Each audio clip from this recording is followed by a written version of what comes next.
पहला प्रश्न, कल आपने सद्गुरु और शिष्य को जले दिए और बुझे दिए की उपमा से समझाया और कहा कि जले दिए की आत्मिक निकटता में, बुझा दिया अचानक जल उठता है।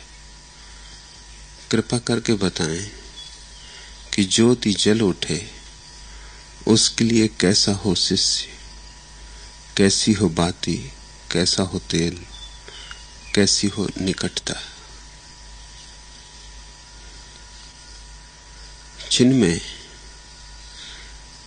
शिष्य होना काफी है, शिष्य होने में सब आ गया,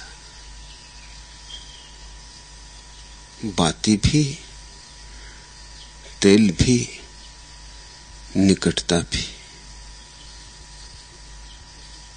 इस छोटे से शब्द शिष्य में सारा सार छिपा है।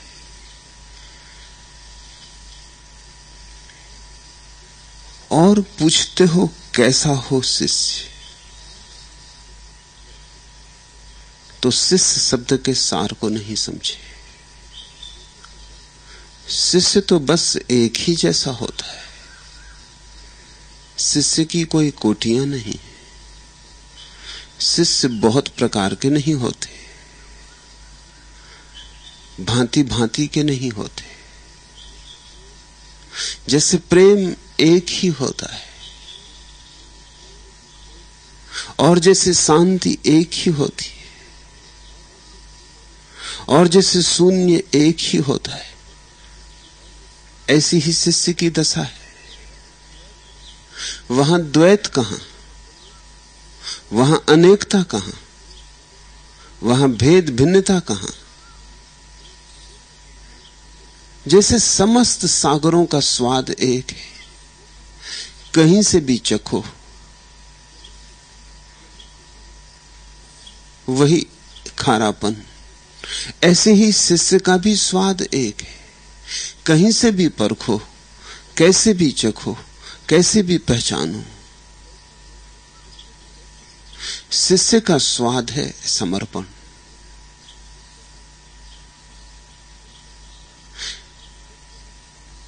शिष्य का स्वाद है अपने को गुरु में डुबा देना। शिष्य का अर्थ है अपने को ना बचाना।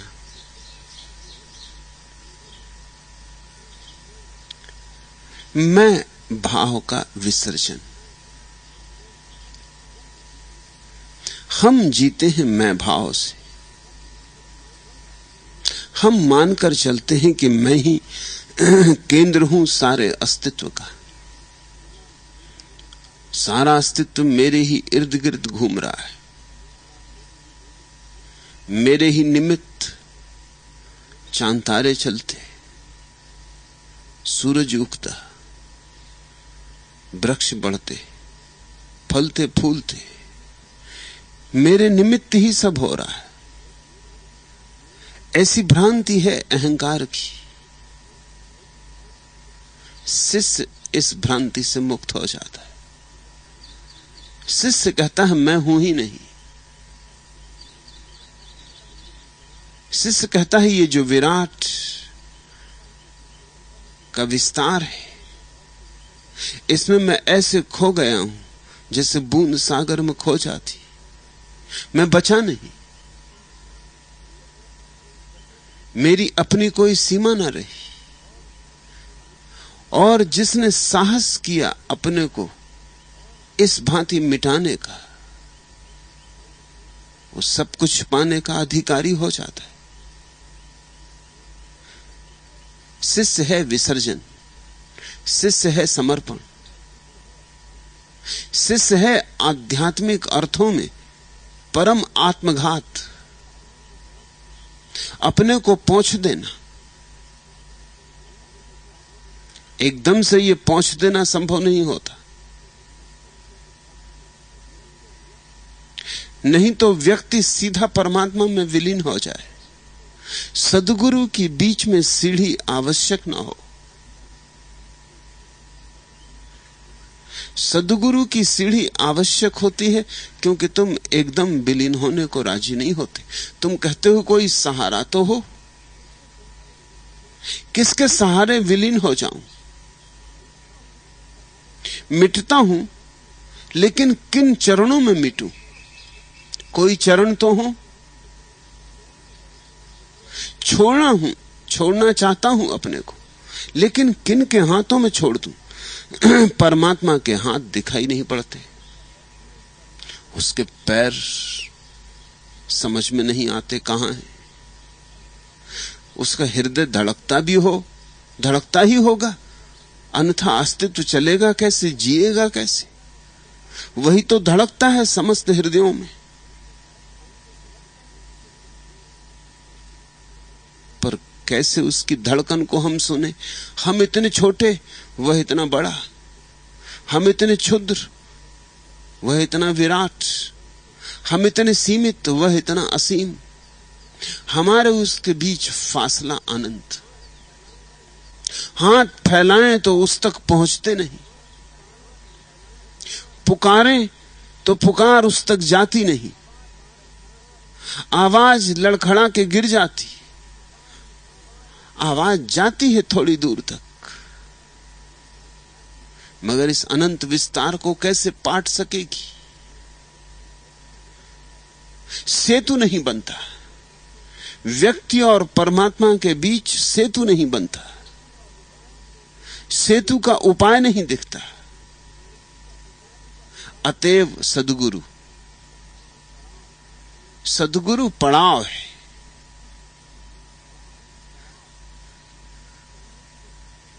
सीमित से असीम के बीच, क्षुद्र से विराट के बीच पड़ाव है। सद्गुरु मंजिल नहीं है, वहां रुक नहीं जाना है, वहां से छलांग लेनी। सद्गुरु सीढ़ी है,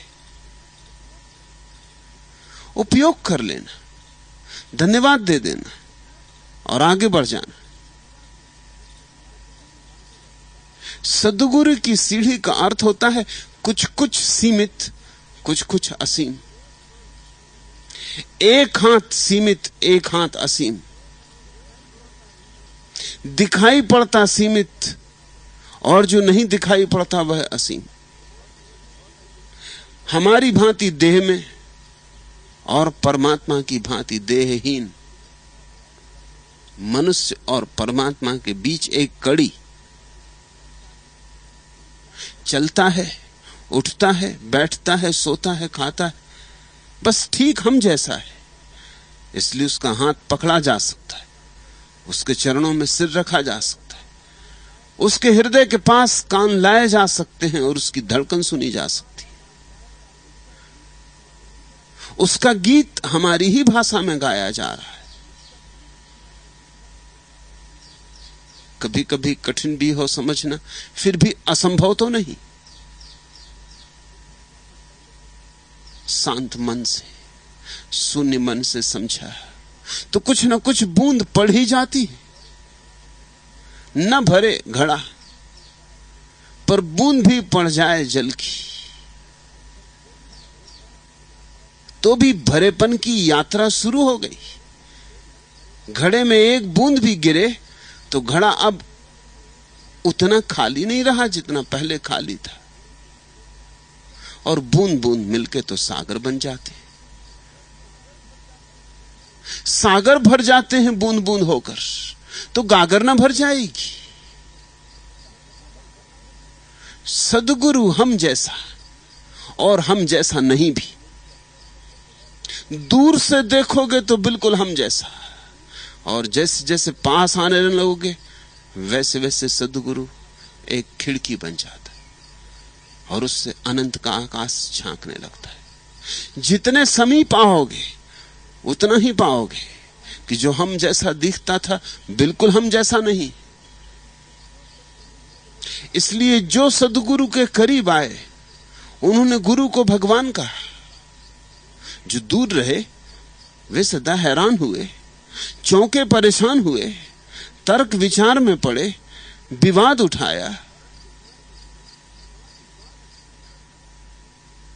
उनका विवाद उठाना भी संगत है, क्योंकि वे कहते हैं कैसा यह भगवान। बुद्ध के शिष्य बुद्ध को भगवान कहते, जो नहीं पास आए बुद्ध के, जिन्होंने बहुत दूर दूर से देखा, उन्हें बुद्ध का अंतरतम कैसे दिखाई पड़े, उन्हें बुद्ध का भीतर कैसे अनुभव में आए, उन्हें बुद्ध की हृदय की धड़कन कैसे सुनाई पड़े, उन्हें बुद्ध के शून्य का स्वाद कैसे लगे। उन्होंने तो दूर से देखी बुद्ध की दशा, तो देह ही दिखाई पड़ी, और तब उन्होंने वे सब बातें देखी जो आदमी में होती, सब आदमियों में होती। बुद्ध कभी बीमार पड़ते, तो सोचा उन्होंने कैसा भगवान। बुद्ध बूढ़े हुए, तो सोचा उन्होंने कैसा भगवान। भगवान कभी बूढ़ा होता, भगवान कभी बीमार पड़ता। बुद्ध को भूख लगती, भगवान को कभी भूख लगती। और फिर एक दिन बुद्ध तिरोहित हो गए इस देश, जैसे सब तिरोहित हो जाते, तो बुद्ध की भी मृत्यु घटित हुई। तो जो दूर थे उन्होंने कहा, देखा हम पहले ही कहते थे भगवान कभी मरता। और उनकी बातों में भी संगति है और उनकी बातों में भी सच्चाई है, मगर उन्होंने बुद्ध का आधा रूप ही देखा। उन्होंने बुद्ध का वर्तुल देखा, लेकिन केंद्र चूक गया। वे बुद्ध के मंदिर के बाहर बाहर घूमे, मंदिर की दीवार बाहर से देखी, मंदिर का देवता अपरिचित रह गया। उन्होंने वीणा तो देखी बुद्ध की, लेकिन वीणा से उठता संगीत नहीं देखा। वे इतने पास आए ही नहीं कि संगीत सुन सकते। उन्होंने फूल तो देखा बुद्ध का, लेकिन फूल से उठती सुवास उनके नासापुटों में ना भरी। वे इतने दूर दूर रहे, अपने को ऐसा बचाए रहे, कवच ओढ़े रहे, ढालों में अपने को छिपाए रहे कि बुद्ध की गंध उनके नासापुट तक पहुंचे भी तो कैसे पहुंचे। सो वे भी ठीक ही कहते हैं कि क्यों एक मनुष्य को भगवान कहते हो, मगर जो पास आए, जिन्होंने हिम्मत जुटाई, और पास आना हिम्मत की बात है, बड़ी हिम्मत की बात है। बड़ी से बड़ी हिम्मत एक ही है इस जगत में, सद्गुरु के पास आना। क्योंकि उसके पास आने का अर्थ मिटना ही होता है। जैसे कोई नमक की डली सागर में उतर जाए, ऐसा है सद्गुरु में उतरना। नमक की डली गलेगी और खो जाएगी। खोने की जिनमें तत्परता है, जिन्होंने जीवन देखा और जीवन की व्यर्थता देखी, जिन्होंने जीवन पहचाना और जीवन की असारता पहचानी, जिन्होंने जीवन को सब तरफ से टटोला, अब इस यात्रा पर भी निकल कर देखे। अब यह अभिप्सा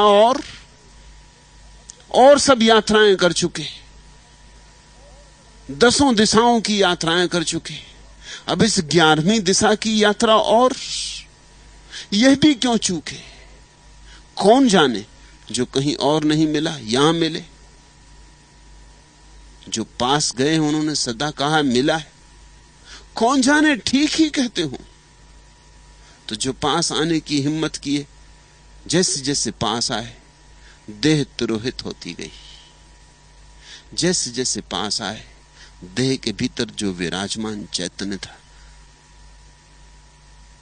वह स्पष्ट होने लगा। भगवत्ता आविर्भूत होने लगी, सुगंध आने लगी, संगीत सुनाई पड़ने लगा। और जब संगीत सुनाई पड़ जाए तो वीणा गौण हो जाती। वीणा का प्रयोजन तो संगीत सुनाई पड़ जाए बस उतने तक निमित्त है। और जब बुद्ध के भीतर विराट आकाश दिखाई पड़ने लगा, समीपता में ही दिखाई पड़ सकता है। तुम खिड़की से बहुत दूर रहो तो खिड़की ही दिखाई पड़ती। तुम खिड़की के पास आओ तो खिड़की के पार जो आकाश है जिसकी कोई सीमा नहीं, और वे जो दूर दूर चमकते हुए तारे, वह जो अनंत सौंदर्य है, और वह जो अनंत सौंदर्य में छिपा रहस्य, वह सब तुम पर बरस उठता है। जो खिड़की पर आकर खड़े हो गए, खिड़की को भूल ही गए। तुमने भी नहीं देखा कभी, जब खिड़की पर आकर खड़े हो जाओगे तो खिड़की भूल जाती, खिड़की का चौखटा भूल जाता। खिड़की के पार जो दिखाई पड़ता है ऐसा अगम्य, ऐसा रहस्यपूर्ण, ऐसा आह्लादकारी, मंत्रमुग्ध हो उठता है जो खिड़की के पास आके खड़ा हो जाता। उसकी आंखें आकाश से संबंध जोड़ लेती, खिड़की खो ही जाती। तो जो पास आए उन्होंने बुद्ध को भगवान कहा, जो दूर आए उन्होंने कहा होंगे बहुत से बहुत महामानव होंगे, मगर भगवान कैसे। शिष्य का अर्थ होता है परमात्मा का तो पता नहीं चलता, लेकिन किसी में अगर परमात्मा घटा हो, किसी में अगर परमात्मा की एक किरण भी उतरी हो तो उससे संबंध जोड़ लो। ऐसे परोक्ष रूप से परमात्मा से संबंध जुड़ जाता है, प्रत्यक्ष तो संबंध नहीं जुड़ता, परोक्ष संबंध जुड़ जाता है। मेरी आंखें तो अंधी हैं, तो किसी आंख वाले का हाथ पकड़ लूं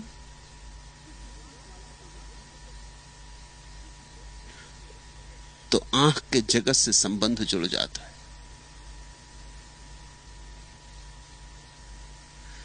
शिष्य का अर्थ होता है झुक जाना, सीखने की क्षमता शिष्य का शाब्दिक अर्थ है। इसलिए जो जानने से भरे हैं वे शिष्य नहीं हो पाते, जो ज्ञान से भरपूर हैं वे शिष्य नहीं हो पाते। वे तो पहले से ही भरपूर हैं।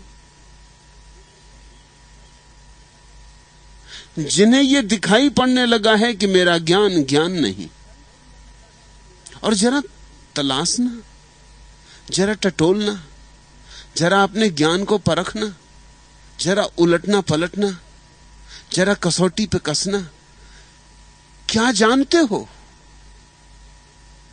न ईश्वर का पता है, न आत्मा का पता है, न प्रेम का पता है, न प्रार्थना का पता है, न सत्य का पता है, न निर्वाण का पता है।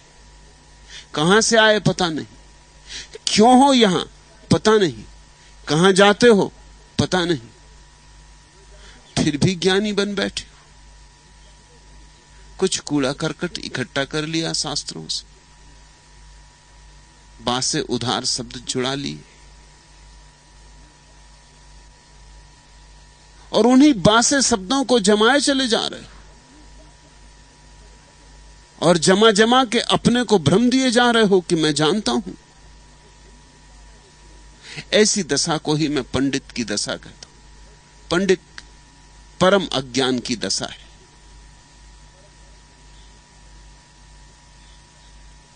अमावस की रात समझो,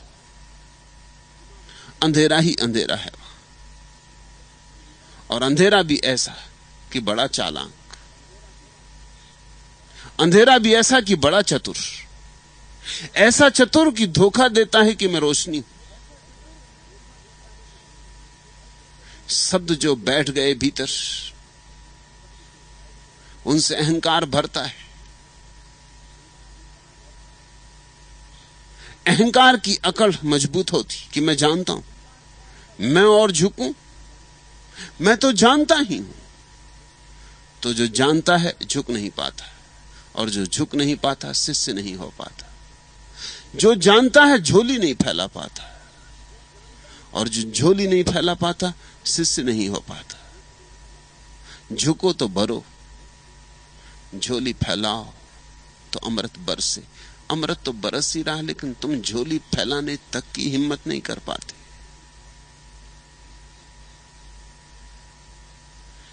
जिसने अपने हृदय की झोली फैला दी और जिसने कहा मुझे कुछ पता नहीं, और जिसने कहा कि मैं ना कुछ हूं, कहा ही नहीं, ऐसी जिसके अस्तित्व की भाव भंगिमा बनी, ऐसी जिसकी भीतर की मुद्रा बनी, ऐसा जिसके अनुभव का सार निचोड़ हुआ, वही शिष्य है।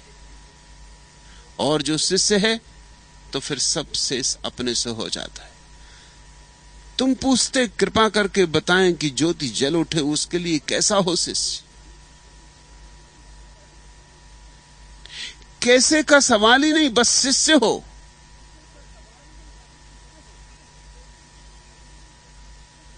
और ज्योति जल उठेगी। कैसी हो बाती, कैसा हो तेल, कैसी हो निकटता हो, नहीं कोई निकटता। और शिष्य यानी वही जो निकट आ गया। दूरी कौन सी बात रखती है तुम्हें? अकड़ भी रखती है। अकड़ा आदमी दूर दूर होता है, अपने को बचाए बचाए होता है। अकड़ा आदमी सचेत होता है कि कहीं प्रभावित ना हो जाओ। अकड़ा आदमी भयभीत होता है कि कहीं ऐसा ना हो कि कोई बात हृदय को छू जाए, आंख आंसुओं से भर जाए, कहीं कोई बात ऐसी ना आ जाए कि दिल धड़कने लगे, बस के बात बाहर ना हो जाए, कहीं कोई ऐसी बात ना हो जाए कि प्रेम उमग आए। क्योंकि प्रेम उमग आए तो ज्ञान पड़ा धड़ा रह जाता है। क्योंकि प्रेम जगाए तो सारा पांडित्य कचरा होके एक तरफ हो जाता है। अहंकारी कहता है मैं जानता हूं।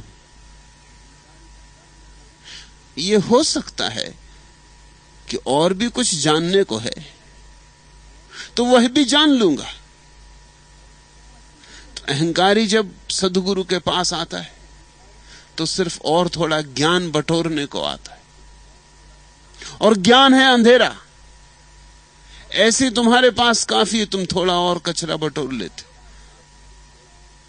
और बोझिल होकर लौट जाते हो और जंजीरें बांध लेते हो और नाव भारी हो जाती और डूबने के करीब हो जाती। ऐसे ही काफी पत्थर तुमने छाती से लटकाए।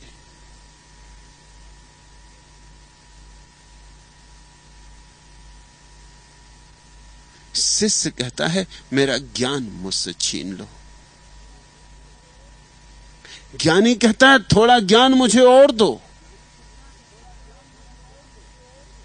ज्ञानी कहता है और कैसे जानूं, इसका उपाय बताओ। कौन शास्त्र पढ़ूं,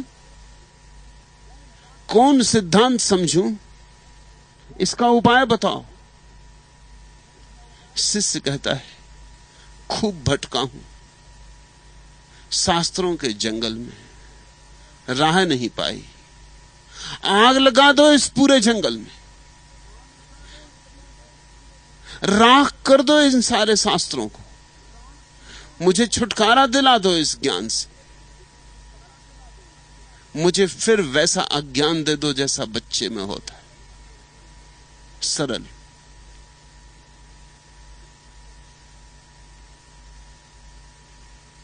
विस्मय से परिपूर्ण, सजग, जिज्ञासा से भरा हुआ। जितना तुम जानते हो उतना ही जगत और तुम्हारे बीच विस्मय का नाता टूट जाता है। और वही नाता है जिसे मैं धार्मिक नाता कहता हूं, विस्मय का नाता। जितना तुम जानते हो उतना ही लगता है क्या रखा है इस जगत में। हर बात तो तुम्हें मालूम है,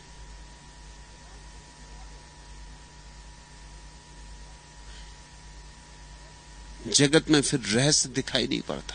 और जिस आदमी को जगत में रहस्य दिखाई नहीं पड़ता, उस आदमी को जगत में परमात्मा कभी दिखाई नहीं पड़ सकता है।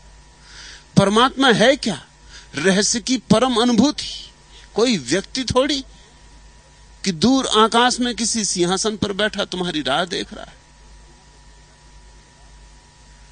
परमात्मा है विस्मय का विस्तार। परमात्मा है सारे उत्तरों का विनाश। और ऐसे प्रश्न का भीतर जन्मना जिसका कोई उत्तर नहीं होता, उसे हमने मुमुक्षा कहा है। जिज्ञासा के उत्तर हो सकते, मुमुक्षा का उत्तर नहीं होता। इसलिए जिज्ञासा दर्शन शास्त्र में ले जाती, मुमुक्षा धर्म में। और धर्म शास्त्र में ना कहूंगा, क्योंकि धर्म का कोई शास्त्र नहीं होता। धर्म के नाम पर जो शास्त्र हैं वे भी मूलतः दर्शन के ही शास्त्र हैं। वे भी दार्शनिक ऊहापोह है। धर्म की तो अनुभूति होती, शास्त्र नहीं होता। हां, धर्म के शास्ता होते हैं, धर्म का शास्त्र नहीं होता। जैसे बुद्ध, या जैसे कबीर, या जैसे सुंदरदास, ये शास्ता हैं। इन्होंने जाना, जिया, अनुभव किया। इनके भीतर ज्योति जली है। इस ज्योति से जो प्रकाश पड़ रहा है तुम्हारे ऊपर, जो करीब आएगा, जो करीब आता ही चला जाएगा, उसकी बुझी ज्योति भी जल जाएगी। लेकिन कुछ हैं जो इस प्रकाश को दूर दूर से देखेंगे और इस प्रकाश से भी कुछ सिद्धांत निर्मित करेंगे। वे वंचित रह जाएंगे, उनके हाथ में कचरा लगेगा, मूल तो छूट जाएगा, खोल रह जाएगी। जब भी कोई सद्गुरु पैदा होता है तो उसके आसपास दो तरह के लोग पैदा होते, शिष्य और पंडित। पंडित चूकते, शिष्य भोग लेते परम भोग। शिष्य की आंख खाली होनी चाहिए ज्ञान से। शिष्य का हृदय रिक्त होना चाहिए उत्तरों से, उधार बासे पराए। बस समीपता आनी शुरू हो जाती। कौन तुम्हें दूर किए? वे पहाड़ ज्ञान के जो तुमने खड़े कर लिए, वे ही तुम्हें दूर किए हुए। जब एक मुसलमान मेरे पास आता है तो कौन उसे दूर किए हुए? मेरे उसके बीच कुरान खड़ी हो जाती, और कुरान का उसे कुछ पता नहीं। कुरान का अर्थ भी उसे पता हो सकता है जब कुरान मेरे और उसके बीच से हट जाए। मैं कुरान हूं, लेकिन उसकी कुरान बीच में खड़ी। हिंदू आता है, उसके वेद, उसके उपनिषद, उसकी गीता सब बीच में खड़ी। मैं उसे खोजता हूं, लेकिन कभी उसकी गीता पकड़ में आती, कभी उसका वेद पकड़ में आता, कभी उपनिषद पकड़ में आता। उसका हृदय तो बहुत दूर दबा पड़ा है। ये परत परत ज्ञान हटाना पड़ेगा। और मजा ये है, विरोधाभास ये है कि जब ये सारा ज्ञान, ये वेद, उपनिषद और गीता विदा हो जाएंगे तो वो पहली दफे जानेगा कि उपनिषद क्या है, वेद क्या है, गीता क्या है। पकड़ा रहा तो चूकता रहेगा, छोड़ा तो जानेगा। ऐसा उल्टा गणित है। इस उल्टे गणित के लिए जो राजी हैं वे शिष्य, और शिष्य होना काफी है, फिर और कुछ नहीं चाहिए। समीपता अपने से हो जाएगी। फिर न बाती न तेल। और ये दिया जिसकी मैं बात कर रहा हूं, ये कोई बाती तेल का दिया थोड़ी, बिन बाती बिन तेल। ये तो शुद्ध ज्योति की बात है, इसके लिए कोई तेल की जरूरत नहीं होती। न किसी बाती की जरूरत होती, क्योंकि जो दिया तेल और बाती से जलता है वो शाश्वत नहीं हो सकता। थोड़ी देर में तेल चुक जाएगा, फिर थोड़ी देर में बाती जल जाएगी, फिर नहीं जी। वह दिया आपको क्या देना जो थोड़ी देर में चुक जाए? देना तो वह है जो एक बार जले तो फिर बुझे नहीं। बिन बाती बिन तेल हो तो ही कभी बुझेगा नहीं।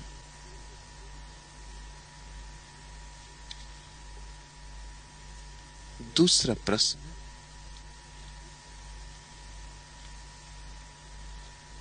आपकी बहुत सी किताबों को पढ़ा लेकिन एक भी संतोषजनक उत्तर नहीं मिला। कृपया कोई ऐसा उत्तर दें जो संतोषजनक हो, पूछा है डॉक्टर महेश ने। मैं उत्तर देता ही कहां हूं? उत्तर दिया कब?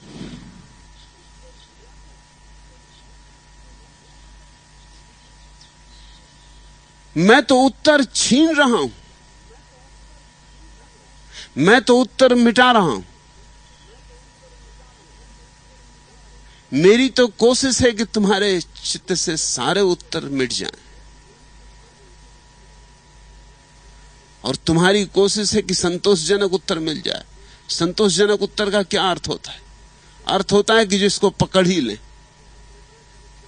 ऐसा संतोष मिल जाए कि फिर उसे कभी ना छोड़े। लेकिन वह तो तुम्हारी जीवन यात्रा का अंत हो जाएगा। संतोषजनक उत्तर अगर मुझसे मिल गया तो तुम अपने परमात्मा को कब खोजोगे? संतोषजनक उत्तर ही मिल गया तो फिर खोज क्या रही?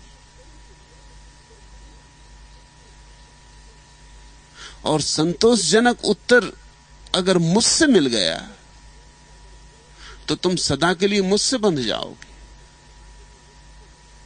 और तुम भयभीत भी होने लगोगे कि अगर मुझसे छूटे तो कहीं उत्तर न छूट जाए। मैं तुम्हारे भीतर किसी भय को नहीं जन्माना चाहता, मैं तुम्हें निर्भय करना चाहता हूं।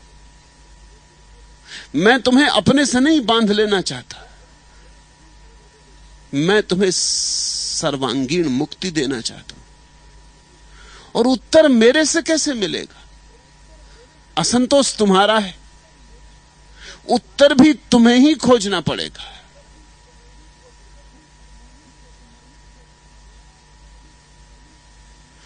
असंतोष तुम्हारा और उत्तर मेरा, इसका तालमेल कैसे होगा? असंतोष के कारणों में जाओ, असंतोष की जड़ें काटो, असंतोष को तिरोहित करो, त्यागो। मैं तुमसे धन छोड़ने को नहीं कहता, न पद छोड़ने को कहता हूं, न घर द्वार छोड़ने को कहता हूं। मैं तुमसे कहता हूं असंतोष छोड़ो, दुख छोड़ो, पीड़ा छोड़ो। मत पकड़े रहो असंतोष को, खोजो क्या असंतोष है। सीढ़ी लगाओ, असंतोष की गहराइयों में उतरो, वहीं तुम असंतोष को समाप्त करने वाले समाधान को पाओगे। समस्या में समाधान छिपा होता है, लेकिन जब तक तुम बाहर समाधान खोजोगे और समस्या भीतर है, तब तक चूकते रहोगे। मैं तुम्हारी तकलीफ समझा। तुम कहते हैं आपकी बहुत सी किताबों को पढ़ा। जब मैं तुमसे कहता हूं वेद में उत्तर नहीं है, तो क्या तुम सोचते हो मेरी किताब में उत्तर हो सकता है? अगर मेरी किताब में उत्तर हो सकता है तो वेद में क्यों ना होगा? अगर मेरी किताब में हो सकता है तो कृष्ण की किताब में तो जरूरी होगा। किसी किताब में उत्तर नहीं है। किताबें पकड़ के लोग भटक गए। किताबों को पढ़ो, भटको मत। किताबों की सार्थकता यह नहीं है कि तुम्हें उत्तर मिल जाए। किताबों की सार्थकता यही है कि तुम्हारे सामने तुम्हारा प्रश्न स्पष्ट हो जाए, प्रगाढ़ रूप से प्रकट हो जाए। किताबों से जल नहीं मिलेगा। हां, किताबों से प्यास मिल सकती है। तो औरों की किताबों के संबंध में तो मैं क्या कहूं? मेरी किताबों के संबंध में तो निश्चित कह सकता हूं कि मेरी किताबों से असंतोष बढ़ेगा।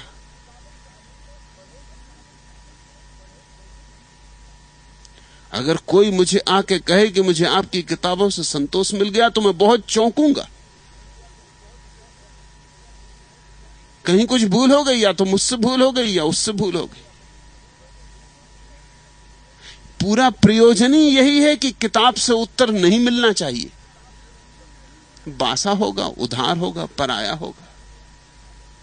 तुम्हारे जीवन में आना चाहिए, तुम्हारे जीवन से आना चाहिए, तुम्हारी ही जीवन भूमि में लगना चाहिए। ये उत्तर, ये फूल तुम्हारे भीतर खिलना चाहिए। मेरे भीतर खिले फूल में तुम्हें दे भी दूं, तुम्हारे हाथ तक पहुंचते पहुंचते कुम्हला जाएंगे। और तुम इन्हें दबा के रख लेना अपनी गीता और कुरान में, सूख जाएंगे, फिर उनमें गंध भी न रह जाएगी। सूखे फूल देखे ना लोग रख लेते हैं किताबों में। बस किताबों के सिद्धांत भी उतने ही सूखे।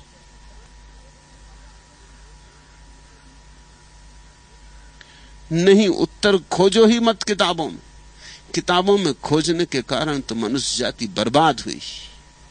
कोई कुरान से बन गया, कोई गीता से बन गया, कोई धम्मपद से बन गया। किताबें आदमी की मालिक हो गई, आदमी किताबों का गुलाम हो गया। और फिर डरने भी लगा कि अगर किताब छूट गई तो फिर मेरा क्या होगा। ये कोई ज्ञान की दशा हुई?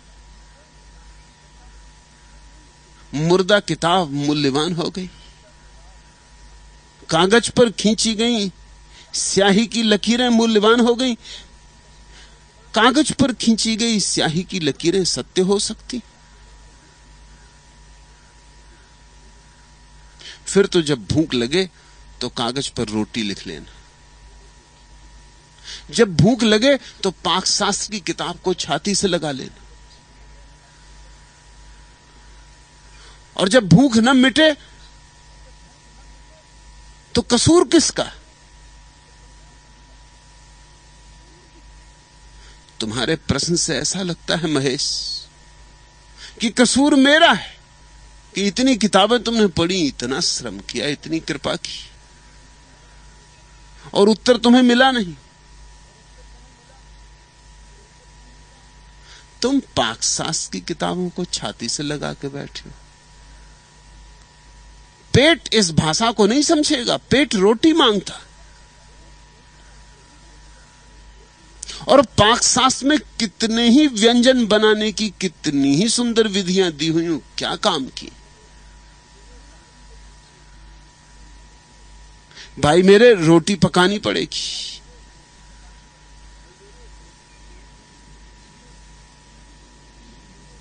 आटा गूंथो,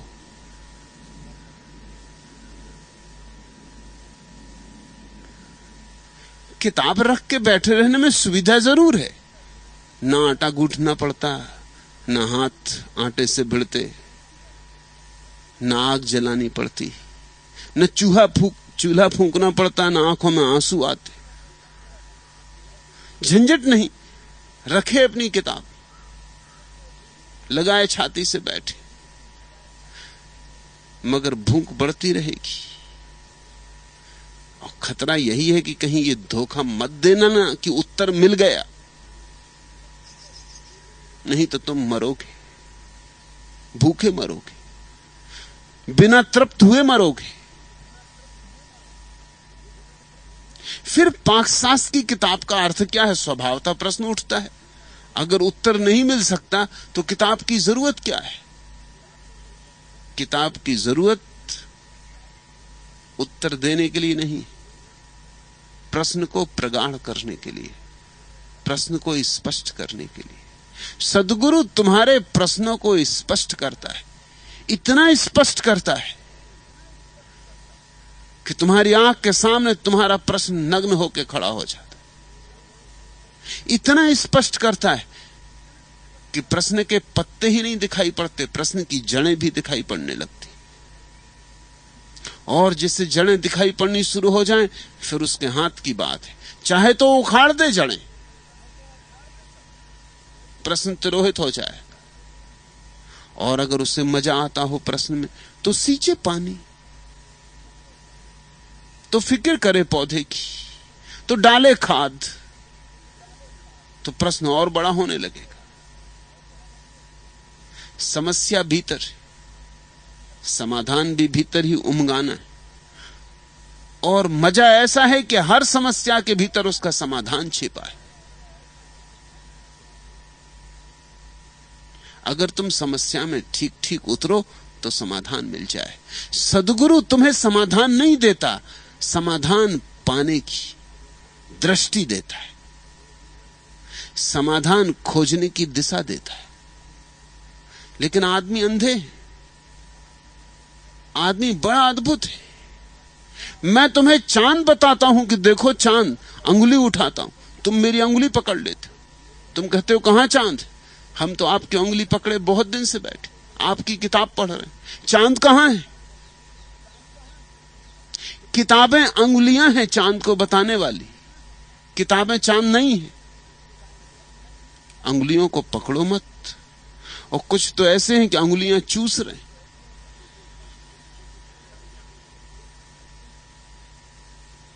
आध्यात्मिक बच्चे, जैसे छोटे छोटे बच्चे अंगूठा चूस रहे हैं, ऐसे आध्यात्मिक बच्चे अंगुलियां चूस रहे हैं और सोच रहे हैं कि बड़ा स्वाद आ रहा है।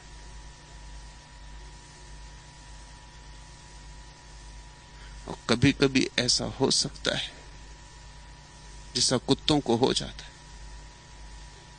कुत्ते सूखी हड्डियां चूसने लगते। अब सूखी हड्डी से कुछ निकलता नहीं, कुछ है ही नहीं उसमें निकलने को, उसमें कोई रस थोड़ी, लेकिन कुत्ता चूसता है।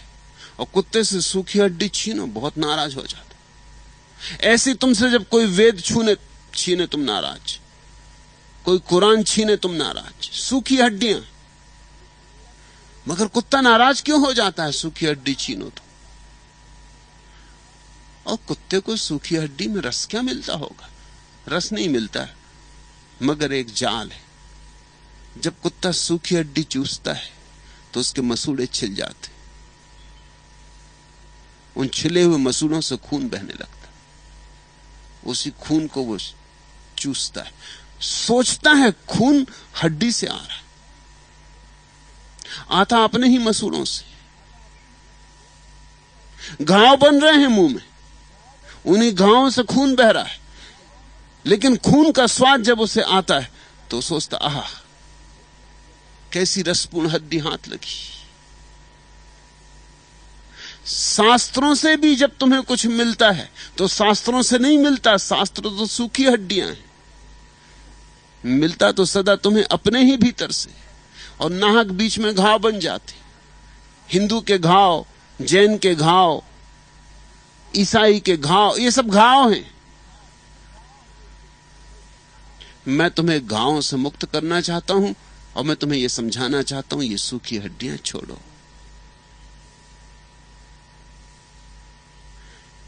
उत्तर की तलाश जब तक तुम बाहर करोगे, सूखी हड्डियां ही मिलेंगी। बाहर सूखी हड्डियों के ढेर लगे, रसधार तो भीतर बहती। परमात्मा से संबंध तो भीतर होता है।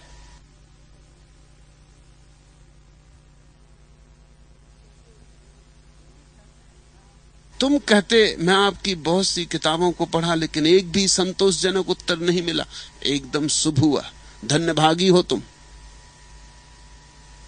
कि उत्तर नहीं मिला।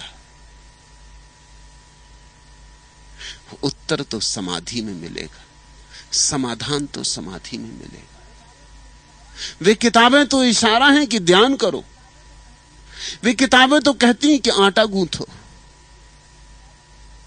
वे किताबें तो कहती हैं ये रहा रास्ता, चल पड़ो सरोवर मिलेगा। किताब पकड़ के मत बैठ जाओ, किताबें तो मील के पत्थर नक्शे हैं। उन नक्शों को जीवन में रूपांतरित करो। अब भी तुम पूछ रहे हो, कृपया कोई ऐसा उत्तर दें जो संतोषजनक हो। मैं तुम्हारा दुश्मन नहीं तो जरूर ऐसा उत्तर देता जो संतोषजनक होता। मैं तुम्हें संतोष देना ही नहीं चाहता, मैं तो तुम्हारे असंतोष को ऐसा प्रज्वलित करना चाहता हूं कि भभक उठो, तुम आग हो जाओ।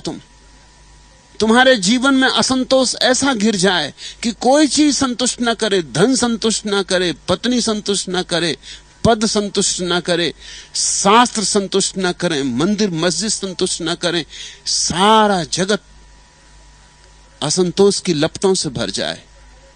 तभी तुम भीतर मुड़ोगे, नहीं तो तुम भीतर मुड़ने वाले नहीं। भीतर लोग सस्ते ही नहीं मुड़ते। भीतर तो तभी मुड़ते हैं जब कहीं जाने का कोई उपाय ही नहीं बचता। जब तक थोड़ा भी उपाय बचे, लोग चलते चले जाते हैं। लोग कहते हैं इस दिशा में और थोड़ी जांच कर लें, शायद थोड़ा और ज्यादा धन हो तो सब ठीक हो जाए। चलो चुनाव लड़ लें, दिल्ली पहुंच जाएं तो शायद सब ठीक हो जाए। थोड़े और व्रत उपवास कर लें, थोड़ी और मंदिर मस्जिदों की पूजा कर लें। जब तक तुम्हें कहीं भी थोड़ी सी आशा बची तब तक तुम भटकते ही रहोगे। बुद्ध ने कहा, धन्य है वे जो हताश हो गए। हताश? सद्गुरुओं की वाणी कभी कभी बहुत चौंकाती। धन्य है वे जो हताश हो गए, निराश हो गए। क्यों बुद्ध कहते धन्य उनको? इसलिए धन्य कहते कि केवल वे ही अंतर यात्रा पर चलते, जिन्होंने सब द्वार खटखटा लिए और सब द्वार दीवाने पाए, और जिन्होंने बहुत द्वारों पर भीख मांगी और कुछ भी न मिला और खाली के खाली लौट आए, अपमान मिला, धुतकारे गए, जगह जगह कहा गया आगे बढ़ो। वे ही एक दिन इस सारी जलन और पीड़ा के कारण आंख बंद करते हैं और भीतर के द्वार पर दस्तक देते, और वहां जिसने दस्तक दी उसने संतोष पाया। संतोष भीतर की उस दशा का नाम है जहां कोई प्रश्न नहीं बचे। संतोष किसी प्रश्न का उत्तर नहीं है, वरन सारे प्रश्नों का विसर्जन है। संतोष कोई सिद्धांत नहीं है, वरन सिद्धावस्था है। तुम जरा फर्क देखते हो? सिद्धांत और सिद्धावस्था एक ही शब्द से बनते हैं। सिद्धांत बाहर होता है, सिद्धावस्था भीतर होती। समाधान और समाधि एक ही शब्द से बनते हैं। समाधान बाहर होता है, समाधि भीतर होती। सिद्ध बनो, भीतर का द्वार खटखटाओ। उत्तर तो बहुत खोज चुके, अब कुछ ऐसा खोजो जहां चित्त निष्प्रश्न हो जाए। और क्या तुम्हें एक बात समझ में नहीं आती? एक प्रश्न पूछो, उसका कोई उत्तर दिया जाए, क्या हल होगा? कोई भी उत्तर दिया जाए, क्या हल होगा? उस उत्तर से और 10 नए प्रश्न उठाएंगे, बस इतना ही होगा। एक आदमी पूछता, संसार को किसने बनाया? कहो परमात्मा ने बनाया, वो दूसरे दिन आके खड़ा हो जाता कि परमात्मा ने संसार क्यों बनाया।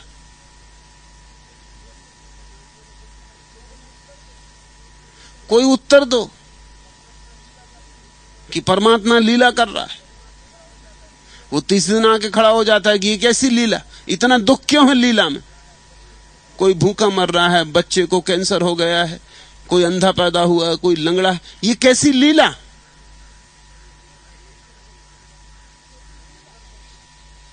कोई उत्तर दो कि भगवान पाठ पढ़ा रहा है। वो चौथे दिन आके खड़ा हो जाता है कि उसको कोई पाठ पढ़ाने का और सुगम और सभ्य रास्ता नहीं आता, और वह तो अंतर्यामी है, और वह तो सर्वज्ञ, और वह तो सर्वशक्तिमान। पाठ पढ़ाने की जरूरत क्या है? सीधा ही ज्ञान क्यों नहीं दे देता? उसके हाथ में क्या नहीं? सुना नहीं, लंगड़ों को पहाड़ चढ़ा देता है, अंधों को आंखें लगा देता है। तो क्यों सता रहा है? क्यों व्यर्थ परेशान कर रहा है? दे ही दे ज्ञान।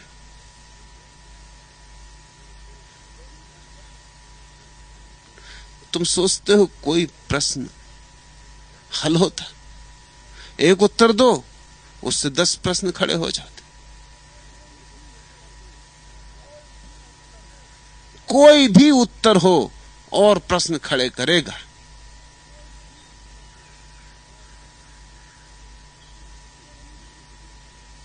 प्रश्न संतति नियमन में नहीं मानते, उनकी संतान पैदा होती चली जाती। बिल्कुल हिंदुस्तानी है।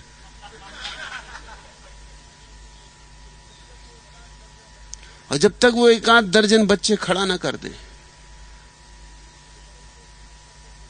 तब तक उनके चित्त का भार कम नहीं होता।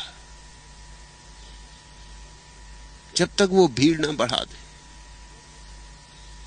शोरगुल ना मचवा दे।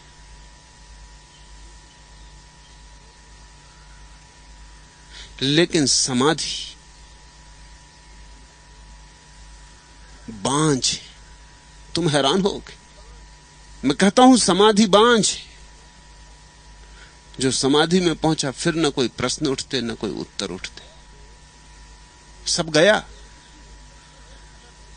गए प्रश्न, गए उत्तर। वे एक ही सिक्के के 2 पहलू हैं, अलग अलग नहीं हैं। तुम सोचते हो अलग अलग हैं, एक ही सिक्के के 2 पहलू हैं। जब तुम्हें कोई एक उत्तर देता है तो ये एक पहलू है, उसी सिक्के के नीचे छिपा हुआ दूसरा प्रश्न आ रहा है। तुम उलझते ही चले जाओगे। नहीं, मैं तो तुम्हें उत्तर देने में उत्सुक नहीं हूं। फिर मैं क्या करता हूं? रोज तो तुम्हें उत्तर देता हूं। ये उत्तर नहीं है, इसलिए तुम्हें किताबें पढ़ के संतोष नहीं मिला। तुम बंधे बंधाए उत्तर चाहते हो। एक ईसाई मिशनरी मेरे पास आया था। वो कहता था आपकी किताबें प्यारी लगती, मगर आप एक छोटी सी गुठिका बनवा दो जिसमें सब सार प्रश्नों के उत्तर आ जाएं संक्षिप्त में, ताकि कोई भी याद कर ले। जैसे ईसाइयों की गुठिकाएं होती, उसमें सब उत्तर आ जाते। जरा सी गुठिका, ज्यादा पढ़ने लिखने की जरूरत नहीं। प्रश्न लिखा है, उत्तर लिखा है। मैंने उससे कहा, भाई जीवन इतना आसान नहीं, जीवन इतना सस्ता नहीं। तुम्हारी जो गुटकाएं हैं प्रश्न उत्तरों की, बचकानी, मूढ़ों को शायद थोड़ी बहुत राहत देती हूं, मुर्दों को शायद थोड़ी बहुत सांत्वना मिलती हो, मगर जिनके भीतर जिज्ञासा है, मुमुक्षा है, उनके लिए तुम्हारी किताबें कचरा हैं। उनसे कुछ हल नहीं होता। जीवंत आदमी वस्तुतः उत्तर नहीं चाहता है, ऐसी चित्त की दशा चाहता है जहां कोई प्रश्न अब नहीं उठते, जहां सन्नाटा है, जहां अपूर्व शांति है, जहां सब हल हुआ। इसलिए हमारी खोज समाधान की नहीं, हमारी खोज समाधि की।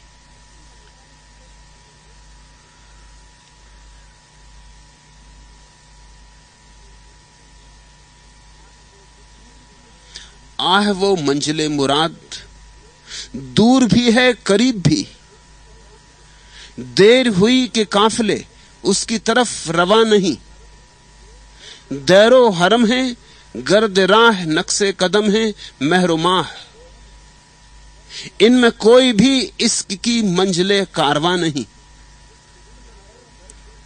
किसने सदाए दर्द दी, किसकी निगाह उठ गई, अब वो अदम अदम नहीं, अब ये जहां जहां नहीं। मंदिर और मस्जिद रास्ते की धूल है, ये जीवन का गंतव्य नहीं। आह वो मंजिले मुराद, दूर भी है करीब भी, और वो आकांक्षाओं की आकांक्षा मंजिले मुराद, वो सपनों का सपना, अभीप्साओं की अभीप्सा मंजिले मुराद। आह वो मंजिले मुराद, दूर भी है करीब भी। क्यों दूर भी है करीब भी? अगर प्रश्न और उत्तर से चलो तो बहुत दूर, अनंत दूर, कभी कोई पहुंचता नहीं उस राह से। और करीब भी, अगर आंख बंद करो और अपने में डूबो तो अभी और यहीं। आह वो मंजिले मुराद, दूर भी है करीब भी, देर हुई कि काफिले उसकी तरफ रवा नहीं। लेकिन बहुत कम लोग उस तरफ जाते।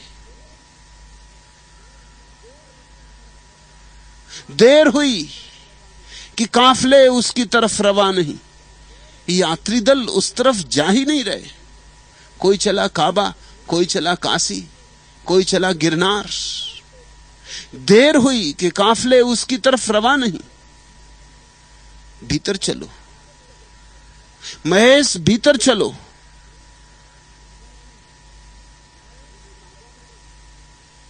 किताबों में नहीं, शब्दों में नहीं, सिद्धांतों में नहीं, मौन में उतरो।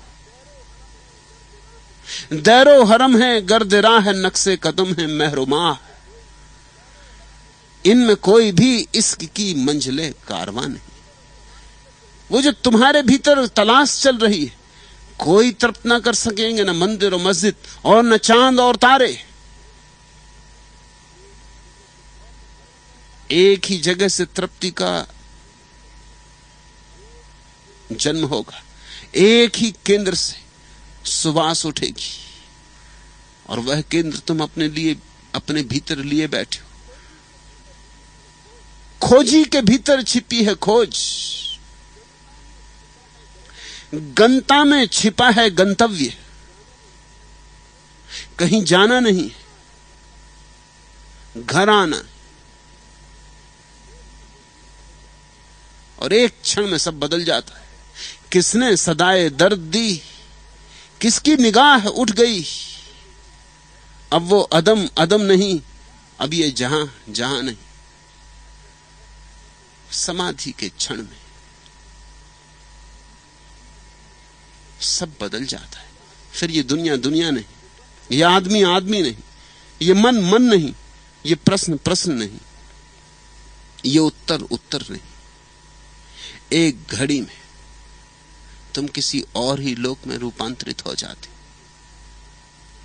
मेरी चेष्टा तुम्हें संतोषजनक उत्तर देने की नहीं है, मेरी चेष्टा तुम्हें समाधि देने की। संतोष तो समाधि की छाया है।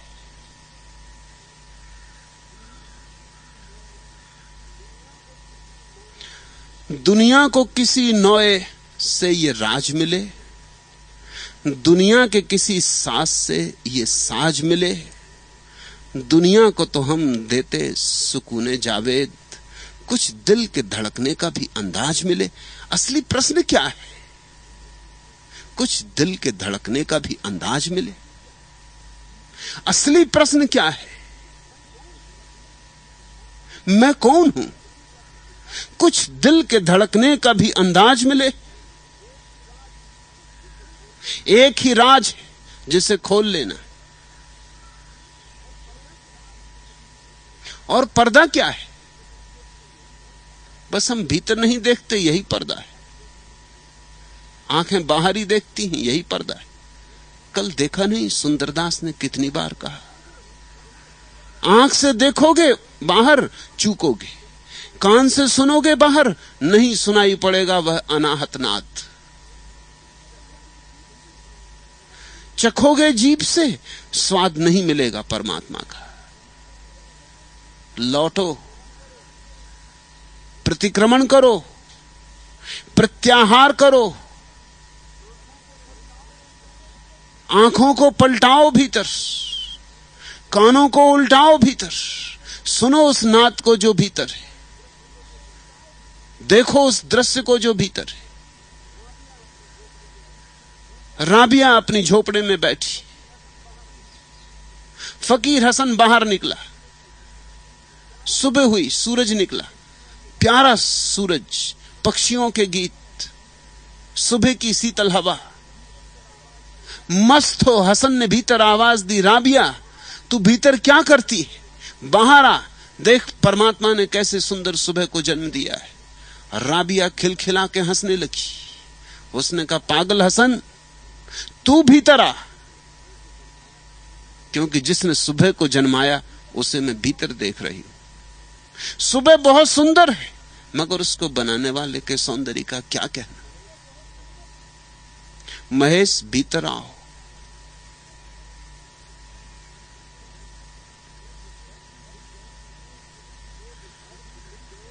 वो सो जो दर्द मिट गए, वो जिंदगी बदल गई। सवाले इश्क है अभी, ये क्या किया, ये क्या हुआ। लौटोगे भीतर तो चौंकोगे, समझ में ना आएगा कि ये क्या हुआ, ये क्या किया। सब ऐसे बदल जाता है जैसे बिजली कौंस जाए। जहां पहले सिवाय घृणा के, वैमनस्य के, ईर्षा के, शत्रुता के और कुछ भी न था, वहां प्रेम की गंगा बहने लगती। और जहां प्रश्नों के झंझावात पर झंझावात उठते थे, वहां एक ऐसी शांति छा जाती जहां कोई हवा की तरंग भी नहीं होती। और जहां अंधड़ ही अंधड़ थे और तूफान ही तूफान थे, वहां जीवन के दिए किलो ऐसे ठहर जाती कि उसमें कंप भी नहीं होता। सुकूते शाम मिटाओ, बहुत अंधेरा है। सुखन की समा जलाओ, बहुत अंधेरा है। चमक उठेंगी स्याह बस्तियां, चमक उठेंगी स्याह बख्तियां जमाने की। नवाए दर्द सुनाओ, बहुत अंधेरा है। दियारे गम में दिले बेकरार छूट गया, संभल के ढूंढने जाओ, बहुत अंधेरा है। ये रात वो है कि सूझे जहां न हाथ को हाथ, ख्यालो दूर न जाओ, बहुत अंधेरा है। वो खुद नहीं जो सरे वज्म, तो आज उसके तबस्सुमों को बुलाओ, बहुत अंधेरा है। पसे गुनाह है जो ठहरे थे चश्मे आदम में, उन आंसुओं को बहाओ, बहुत अंधेरा है। प्रेम में पगो, समाधि में जगो, नाचो, जो नाच कितने जन्मों से रुका पड़ा है। रो, आंसू कब से आंखों में संभाले बैठे हो। गाओ, गुनगुनाओ, ऐसे समाधि फलेगी। और समाधि जहां है वहां अंधेरा नहीं, समाधि जहां है वहां असंतोष नहीं। नहीं, उत्तरों से नहीं कुछ हल होगा। अच्छा ही हुआ कि किताबों से तुम्हें उत्तर न मिले। अभागे हैं वे जिन्हें किताबों से उत्तर मिल जाते, वे किताबों को छाती से लगा के बैठ जाते।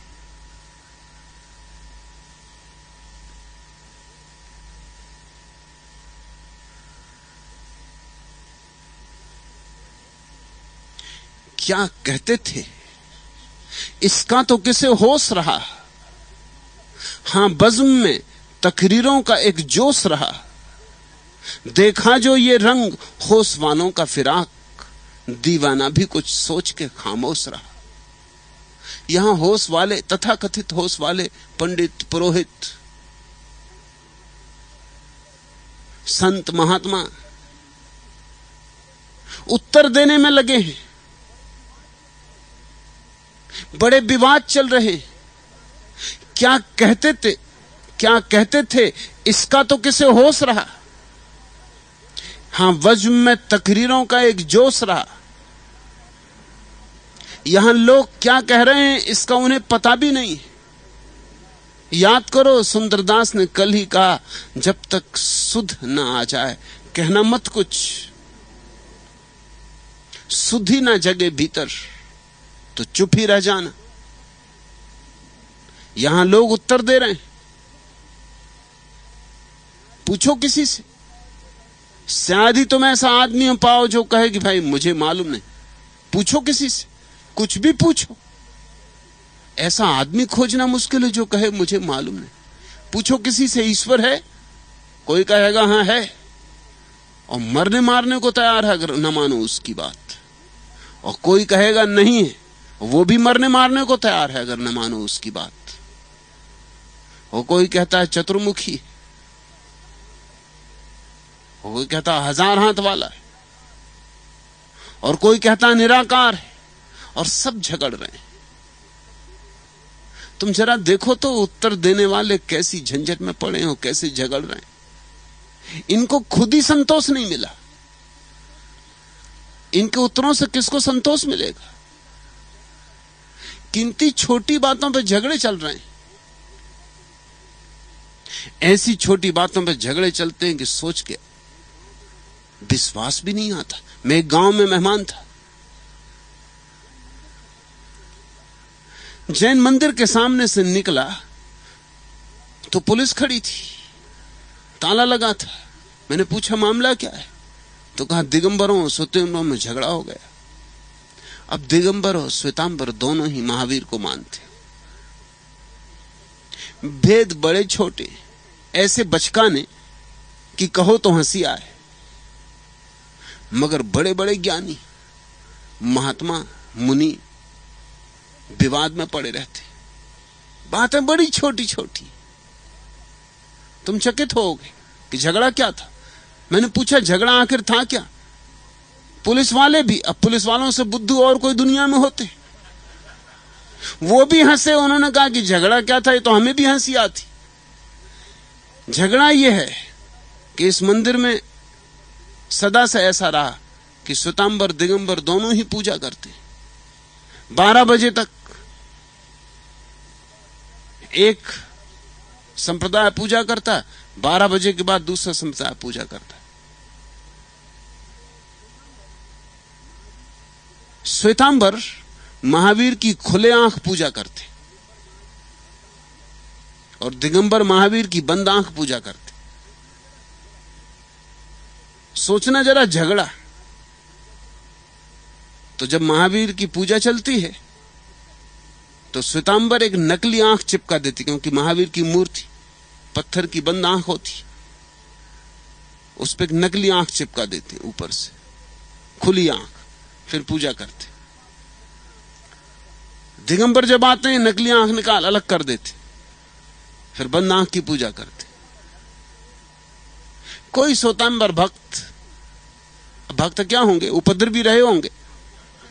ये कोई भक्ति के लक्षण है। कुछ ज्यादा भक्ति में आ गए, उनका समय भी निकल गया और वो मगर अपने भक्ति किए ही चले गए। फिर कोई दिगंबर भक्त भी आ गया। आखिर भक्त तो सभी में है। कोई ना समझ श्वेतांबरों में थोड़ी होते, दिगंबरों में भी होते। उन्होंने कहा हटाओ, समय पूरा हो चुका, अब हम भक्ति करेंगे।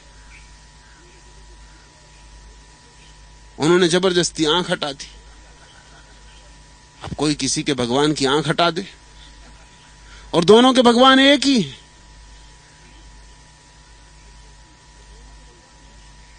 सिर खुल गए, लाठियां चल गई।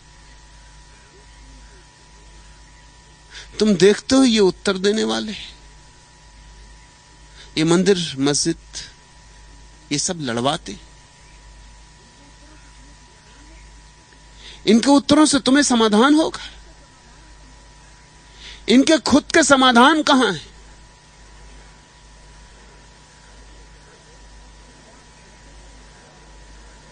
क्या कहते थे इसका तो किसे होश रहा? हां, बज़्म में तकरीरों का एक जोश रहा। हां, भाषण बहुत हो रहे हैं, विवाद बहुत हो रहे हैं, शास्त्रार्थ बहुत हो रहे हैं।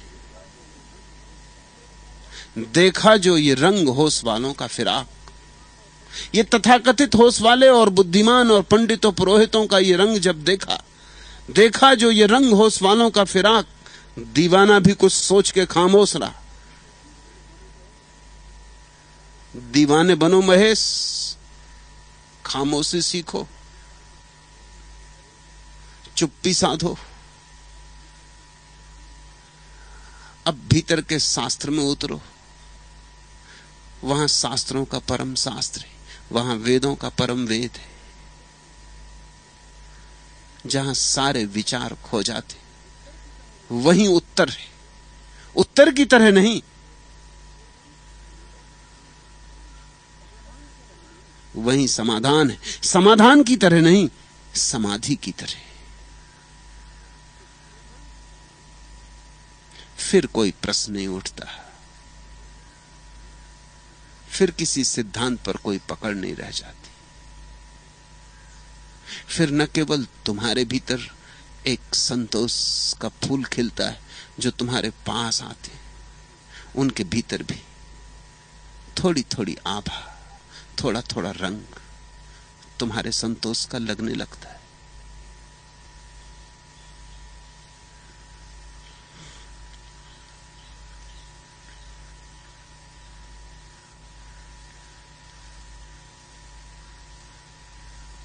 तीसरा प्रश्न,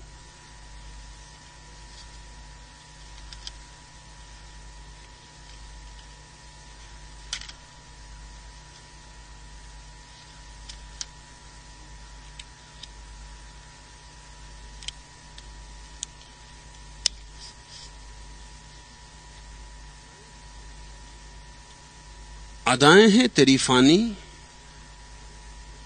करिश्मे हैं लासानी। सच तो यह है कि रोआ रोआ छलक उठा है मात्रिक भाव से। वारी वारी वारी वारी वारी सदगुरु तैथों, जिस अमृत तान सुनाई धन सतगुरु मेरे, जिस जीवन जोत जलाई। सदके सदके सदके सदके सदके ऐन्हा चढ़ना हो, जिन्हा सच्ची राह दिखलाई। वारी वारी सदके सदके सदके सतगुरु तैथों, धन सतगुरु मेरे, जिस अमृत जोत जलाई। निष्ठा,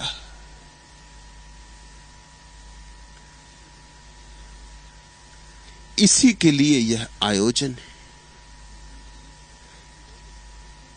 इसी के लिए इतने दीवाने इकट्ठे हुए, इसीलिए कि ज्योति जले।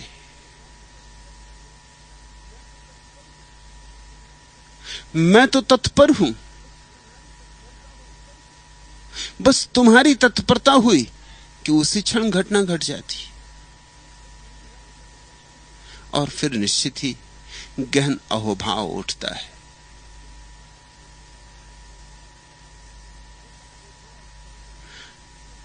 ऐसा अहोभाव सब में उठे, ऐसी घड़ी सबको आए,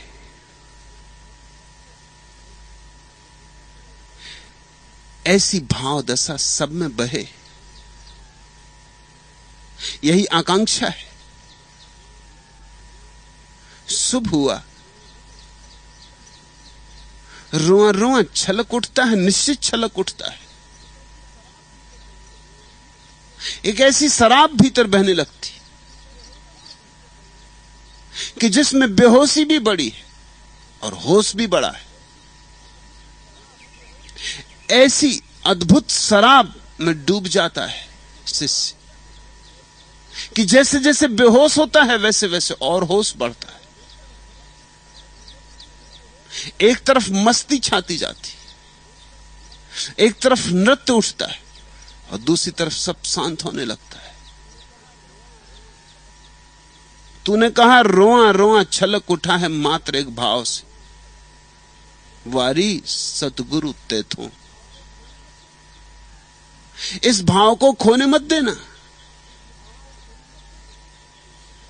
ये भाव धीरे धीरे स्थायी भाव बने। ऐसा भाव बहुत बार आता है फिर खो जाता है, और जब खो जाएगा तो बड़ी पीड़ा होगी। जिन्होंने नहीं जाना है प्रकाश को, जिन्हें झलक भी नहीं मिली, उन्हें अंधेरे में पीड़ा नहीं होती। वे अंधेरे से राजी होते। वे जानते हैं अंधेरा ही है और तो कुछ है ही नहीं। जब पहली दफा ज्योति की झलक मिलती और ज्योति चली जाती तो अंधेरा बहुत घना हो जाता है। अंधेरा फिर बहुत काटता है। जिसे स्वाद लगा अमृत का, फिर जिंदगी पूरी जहर मालूम होने लगती। इसलिए इस भाव को स्थायी भाव बनाना है, इस भाव को संभालना। इसे ऐसे ही संभालना होता है जैसे गर्भिणी स्त्री अपने गर्भ को संभालती।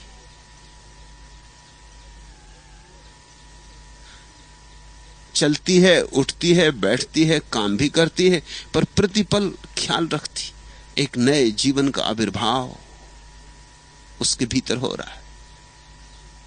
सब उसी के लिए समर्पित होता है। अब दौड़ती नहीं, क्योंकि दौड़ नहीं सकती। अब झगड़ती नहीं,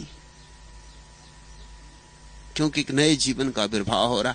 कहीं वह प्रथम से ही कलुषित न हो जाए। निष्ठा तू गर्भिणी हुई।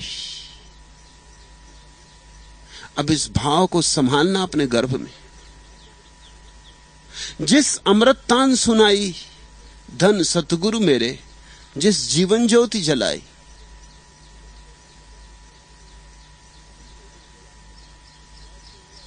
अभी तो जो हुआ वो ऐसे हुआ जैसे अंधेरी रात में, अमावस की रात में बादल घिरे हों और बिजली चमक जाए और एक क्षण को रोशनी हो और फिर घना अंधेरा। अब इस रोशनी को एक शाश्वत प्रकाश का स्रोत बनाना होगा।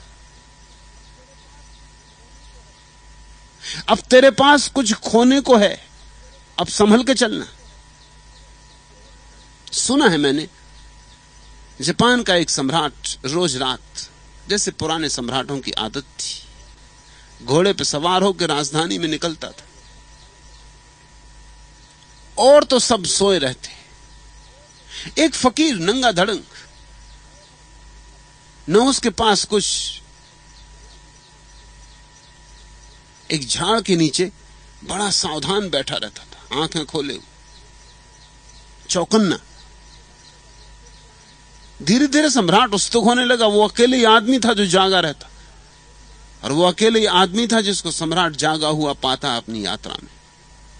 एक दिन रुका, पूछा फकीर से कि क्या मैं पूछ सकता हूं कि तुम ऐसे जागे बैठे रहते हो और है तुम्हारे पास कुछ भी नहीं, सो मजे से? वो फकीर हंसने लगा। उसने कहा पहले बहुत सो चुका, जब कुछ नहीं था तब चादर तान के सोता था, अब कुछ है जिसको बचाना, अब कैसे सो सकता हूं? चोरी जाने का डर है, हाथ से छूट जाने का भय है, नींद में डूब जाए। सम्राट ने कहा लेकिन मुझे कुछ दिखाई नहीं पड़ता, एक तुम्हारा भिक्षा पात्र है, एक फटी पुरानी सी कमली, और क्या है? वो फकीर कहने लगा मेरी आंखों में देखो।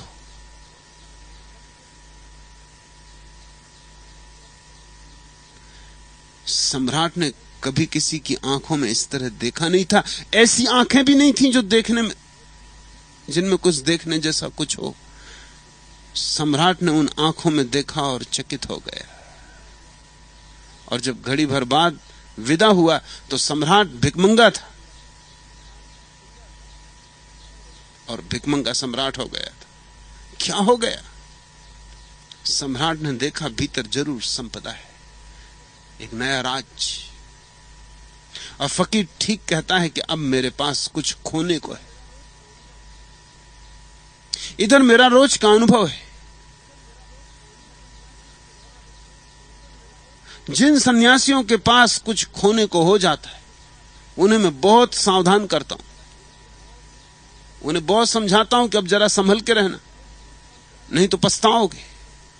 जैसे जैसे ऊंचाई बढ़ती वैसे वैसे गिरने की संभावना भी बढ़ती है। और जितनी ऊंचाई पर चलते हो उतने ही सावचेत चलना होगा। जिन नीचे चलते हैं, घाटियों में सरकते हैं, उन्हें क्या सावचेतता की जरूरत है? वे नींद में भी चलें तो चलेगा। तो निष्ठा, आज से तू गर्भिणी हुई। अब तेरे भीतर जो अहोभाव जगा है इसे संभालना। ये जो थोड़ी सी ज्योति की झलक तुझे मिली है, अब ये खोए ना। अब सब इस पे वारना, अब सब तरफ से बागुड़ लगा लेना। अब ऐसा कुछ मत करना जिससे इस ज्योति को चोट पहुंचे, और ऐसा सब कुछ करना जिससे इस ज्योति को जल मिले।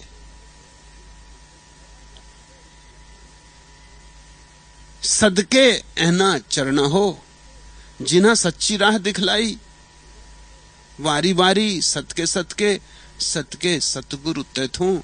धन सतगुरु मेरे जिस अमृत ज्योत जलाई। जली है, पहली झलक उठी है। तुझ में ही नहीं औरों में उठ रही, बहुतों में उठ रही।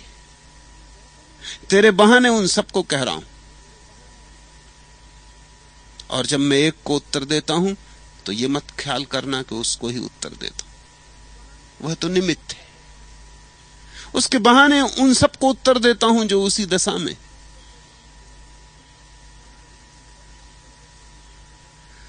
जिसके भीतर ये ज्योति जगनी शुरू हो, अब ख्याल रखना, क्रोध मत करना। इसलिए नहीं कि क्रोध बुरा है, अब बुरे भले का सवाल नहीं। अब क्रोध मूलता है। तुम्हारे हाथ में पत्थर हो, क्रोध आ जाए, मार देना फेंक के। मगर अब हीरा है तुम्हारे हाथ में, अब क्रोध मत करना, नहीं तो गुस्से में कहीं मार दो फेंक के तो गया। और अब आसान है क्रोध से मुक्त होना। अब काम वासना को धीरे धीरे नमस्कार करना, अब विदा देना। क्योंकि ये ज्योति उसी ऊर्जा से जलती है जिससे काम वासना जलती है। अगर काम वासना को अप्रज्वलित रहने दिया तो ये ज्योति जितना पोषण चाहिए न पा सकेगी। तब काम वासना से धीरे धीरे धीरे धीरे अपने को मुक्त कर लेना। और मैं तुम्हें कोई ब्रह्मचर्य का पाठ नहीं सिखा रहा हूं, यही मेरा भेद है। अब तो मैं तुमसे ये कह रहा हूं, ये सीधा गणित है। अब तुम्हारे पास ऊर्जा को ऊपर ले जाने का द्वार खोला है। अब इतनी ऊर्जा संग्रहित होनी चाहिए कि तुम ऊपर जा सको। मैं कभी भी नहीं कहता क्षुद्र को छोड़ो, मैं सदा कहता हूं विराट को पाओ। लेकिन विराट को पाते ही, विराट को पाने की यात्रा शुरू होते ही क्षुद्र छूटना शुरू हो जाता है। क्षुद्र को छोड़ना ही पड़ता है। समझो, तुम अपनी झोली में कंकड़ पत्थर भरे जाते थे, फिर अचानक हीरे की खदान मिल गई। अब क्या करोगे? कंकड़ पत्थर गिराओगे झोली से कि नहीं? नहीं गिराओगे तो झोली में हीरे कैसे भरोगे? और इसको त्याग मत समझना। ये त्याग क्या है? अगर कंकड़ पत्थर छोड़ दिए और हीरों से झोली भरी, इसमें त्याग क्या है? ये महाभोग है। इसलिए मैं कहता हूं सिर्फ मूढ़ त्यागते, ज्ञानी भोगते। ज्ञानी महाभोगी। एक आदमी रामकृष्ण के पास आया और बहुत रुपए लाया और उस उनके चरणों में रखे। रामकृष्ण का, भाई तू ये क्या करता है? तो उसने कहा, आप इतने बड़े त्यागी, मैं कुछ और नहीं कर सकता, मैं भोगी हूं, भ्रष्ट हूं, मगर इतना तो कर सकता हूं कि किसी त्यागी के चरणों में सिर झुकाऊं, जो कुछ मेरे पास से चढ़ाऊं। रामकृष्ण ने कहा, तू गलत बातें कह रहा है, भोगी मैं हूं, त्यागी तू है। वो आदमी चौंका, वो आदमी नहीं चौंका, रामकृष्ण के शिष्य भी चौंके। ये क्या कहते रामकृष्ण कि भोगी मैं हूं, त्यागी तू है? उस आदमी ने कहा, मैं समझा नहीं, उलट बांसी ना करो, उलझाओ ना, सीधी सीधी बात कहो। परमहंस देव, ये तुम क्या कहते हो? मुझ भोगी को त्यागी? तुम महात्यागी, अपने को भोगी? रामकृष्ण ने कहा, ऐसा समझ, गणित समझ। जो आदमी कंकड़ पत्थर छोड़ दे और हीरों पर पोटली बांध ले, उसको भोगी कहोगे कि त्यागी? वो आदमी बोला, उसको हम भोगी कहेंगे।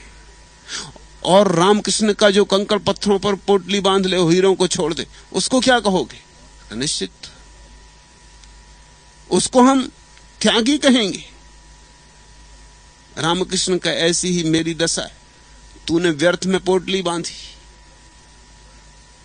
हम सार्थक पर पोटली बांधे। हमने जो छोड़ा वो 2 कौड़ी का है, और जो पाया वह अमूल्य है। और तूने जो छोड़ा वो अमूल्य है, और जो पाया वो 2 कौड़ी का। तू महात्यागी है भाई, आदर तो मुझे तेरा करना चाहिए। मैं तुमसे कहता हूं, यही दशा सच है। जब जीवन में कुछ नई ऊर्जा का आविर्भाव हो तो बहुत क्रांति घटती। तुम्हें सब फिर से व्यवस्थित करना होगा। तुम्हें अब सब इस ऊर्जा को ध्यान में रख के जमाना होगा। एक घटना घटी। चीन के एक बड़े विचारक ने जर्मनी के एक बहुत बड़े दार्शनिक काउंट कैसरलिंग को एक काष्ठ मंजूसा भेंट की। सुंदर काष्ठ मंजूसा, कहते हैं बहुत पुरानी, कहते हैं 5000 साल पुरानी। और उसके साथ एक शर्त है, वो जितने लोगों के हाथ में रही सबने शर्त पूरी की। चीन के बाहर वो कभी गई भी नहीं थी। चीनी मित्र ने लिखा कि एक शर्त है, और 5000 साल तक लोगों ने उसे पूरा किया है। उनके प्रति सम्मान ख्याल में रख के आप भी पूरा करना है। शर्त यह है कि मंजूसा का मुख सदा पूरब की तरफ होना चाहिए, सूरज की तरफ, जहां से सूरज उगता है। काउंट कैसरलिंग ने सोचा, इसमें क्या अड़चन है। उसने अपने बैठक खाने में, क्योंकि बहुमूल्य मंजूसा, बड़ी प्यारी खुदाई और बड़ी प्राचीन, लाखों रुपए की उसकी कीमत, उसने उसे बीच में अपने बैठक घर में सजाया, पूरब की तरफ मुंह किया, लेकिन बड़ी मुश्किल में पड़ गया। मंजूसा का मुख पूरब की तरफ किया तो पूरा कमरा उसके साथ तालमेल न खाए, तो उसने सारा कमरे का फर्नीचर बदला ताकि मंजूसा से तालमेल खाए। जब फर्नीचर बदला तो मुश्किल में पड़ा। दीवार, दरवाजे, फर्नीचर और मंजूसा के साथ मेल न खाएं। मगर काउंट कैसरलिंग भी अपनी जिद का आदमी था। उसने कहा, जब बात कही है तो पूरी ही करनी। और बड़ा कलात्मक बुद्धि का आदमी था, इसलिए यह अड़चन हुई। कलात्मक बुद्धि ना होती तो कहीं भी रख देता कि रहो मजे से सूरज की तरफ। लेकिन बड़ा संवेदनशील आदमी था।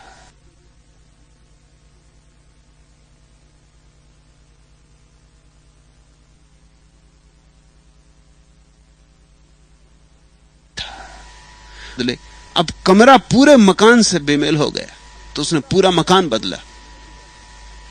अब पूरा मकान बगीचे से बेमेल हो गया। तब उसने अपने मित्र को लिखा कि भाई, ये अब सीमा के बाहर बात हुई जा रही। मैं बगीचा भी बदल लूंगा, मगर मेरा घर पूरे गांव से बेमेल हो जाए। गांव पे मेरा बस नहीं।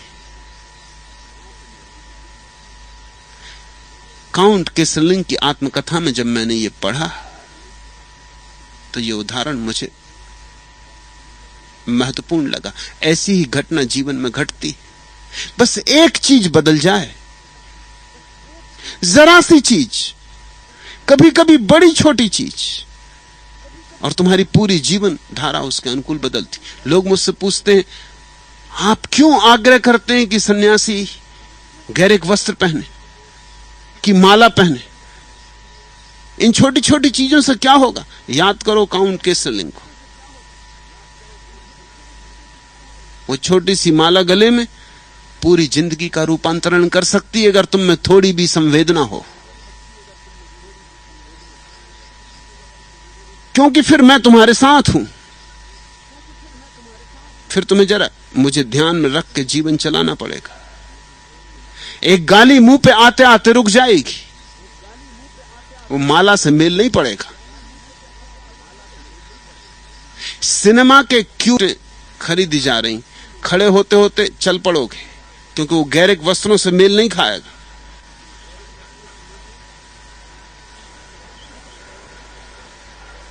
एक मित्र शराब पीते हैं, सन्यास ले लिया। शराबी ही ले सकते हैं सन्यास, और तो लेगा भी कौन? मुझसे कहने लगे, लेकिन एक बात आपको बता दूं, छिपाना नहीं चाहता, मैं शराबी हूं। मैंने कहा तुम फिक्र छोड़ो, मेरा नाते रिश्ता शराबियों से, तुम सन्यास लो।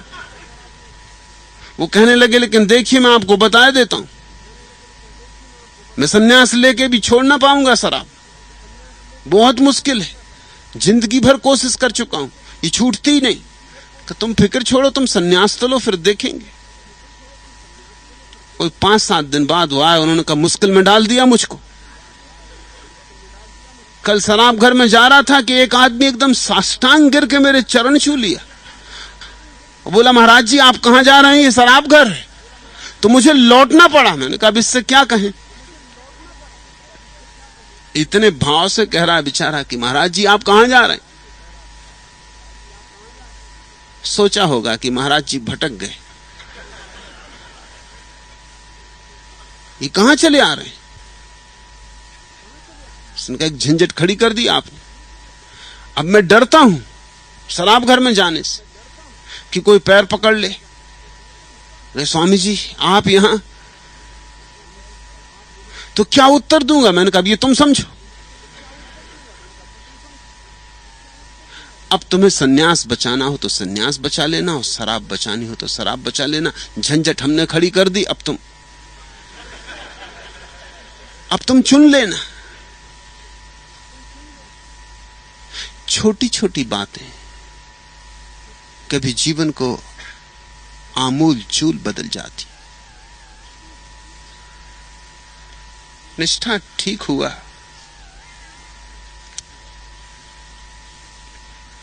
अब इस ज्योति और इस ज्योति के अनुसार सारे जीवन को समायोजित करना। अब इस ज्योति से मूल्यवान कुछ भी नहीं है। इस ज्योति से जो मेल खाए ठीक, इस ज्योति से जो मेल ना खाए ना ठीक। अब यह ज्योति कसौटी। आखिरी प्रश्न,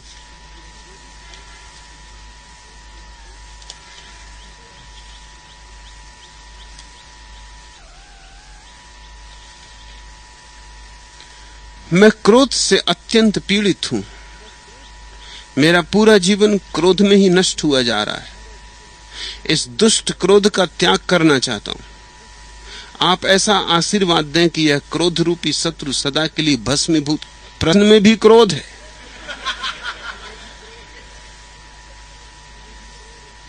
दुष्ट क्रोध, क्रोध रूपी शत्रु, ऐसा आशीर्वाद दें कि सदा के लिए भस्मीभूत हो जाए। तुम मुझे भी फंसाओगे। मैं कोशिश कर रहा हूं कि किसी तरह तुमको स्वर्ग ले चलूं, तुम मुझे भी नरक ले चलने का इरादा रखते हो।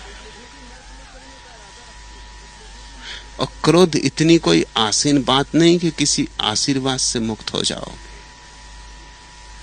क्रोध तुम्हारी जड़ों में छिपा। क्रोध कुछ ऐसा ऊपर से आरोपित थोड़ी है कुछ ऐसा थोड़ी कि वस्त्र पहन लिए उतार दिए। क्रोध ऐसा है जैसे तुम्हारी चमड़ी छीली जाएगी, पीड़ा होगी, कष्ट होगा, खून बहेगा, और फिर तुम जन्म भर अगर क्रोध किए हो, जीवन भर अगर क्रोध किए हो, तो तुम्हारे रग रग में समा गया होगा। तुम्हारे उत्तर से जाहिर है। तुम्हारा प्रश्न जो नहीं कह सकता था, वो तुम्हारे प्रश्न की भाषा ने कह दिया है।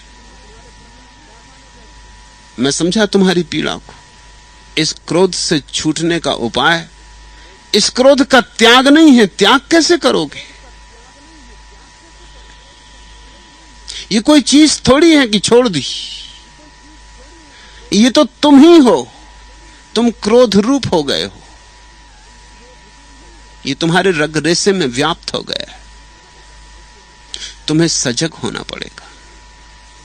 तुम क्रोध को अपने जीवन चिंतन का आधार न बनाओ।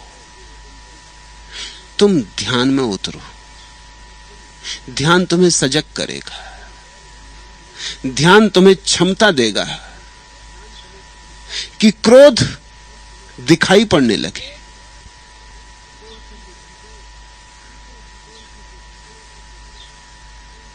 मारपीट हो गई, हाथ में हथकड़ी डल गई, अदालत की तरफ चले, तब तुम्हें ख्याल आता कि फिर हो गए। जैसे जैसे होश बढ़ेगा तो पहले तुम्हें ख्याल आएगा, इतने बाद नहीं, जब क्रोध मौजूद होगा, जब तुम्हारी मुट्ठियां भिज रही होंगी और दांत क्रोध से भर रहे होंगे और जबड़े क्रोध से उन्मत्त हो रहे होंगे, तब तुम्हें याद आ जाएगा कि क्रोध ये हो रहा है। फिर और गहराई बढ़ेगी बोध की, तो क्रोध आने वाला है।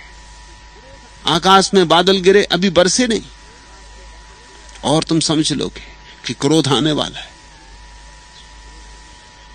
जब इतना ध्यान तुम्हारा गहरा हो जाएगा कि क्रोध के आने के पहले तुम्हें दिखाई पड़ जाएगा कि आता है, तब तुम मुक्त हो पाओगे। इसके पहले तुम मुक्त ना हो सकोगे। इसके पहले तुम कसमें खाओ, व्रत लो, नियम लो, आशीर्वाद मांगो, ये सब काम नहीं आएंगी बातें। ये सब बहाने हैं। तुम जैसे हो वैसे ही रहोगे। और मैं जानता हूं कि आशीर्वाद भी तुमने पहली दफे नहीं मांगा होगा, पहले भी मांग चुके होगे। और जब भी आशीर्वाद न फलेगा तो तुम यही सोचोगे कि ये संत भी बेकार निकला, ये महात्मा भी किसी काम के नहीं, आशीर्वाद ही काम नहीं आया। जैसे कि महात्मा की जिम्मेवारी है कि तुम्हारा क्रोध दूर होना चाहिए, यह जिम्मेवारी तुम्हारी है। क्रोध को त्यागा नहीं जाता। क्रोध को जाना जाए तो क्रोध धीरे धीरे धीरे शमित होता है। क्रोध का दमन नहीं करना होता, समन होता है। क्रोध तुम्हारे चित्त की एक विक्षिप्त अवस्था है। क्रोध में तुम क्षण भर के लिए पागल हो जाते हो। वो अस्थाई पागलपन है। इस पागलपन का कैसे त्याग करोगे? ये तुम्हारे भीतर से उठता है, और जब उठता है तब तुम होते कहां हो? एक आदमी अपने मकान पर चढ़ा खड़ा था, अकबर की सवारी निकलती थी, उलझुल गालियां बकने लगा अकबर को। अकबर बहुत हैरान हुआ। आदमी पकड़वा लिया गया, जेल में डाल दिया गया। दूसरे दिन सुबह उसे बुलाया अदालत में और कहा कि तू होश में है? क्या बक रहा था? क्यों गालियां? तुझे पता नहीं कि सम्राट के साथ कैसा व्यवहार करना?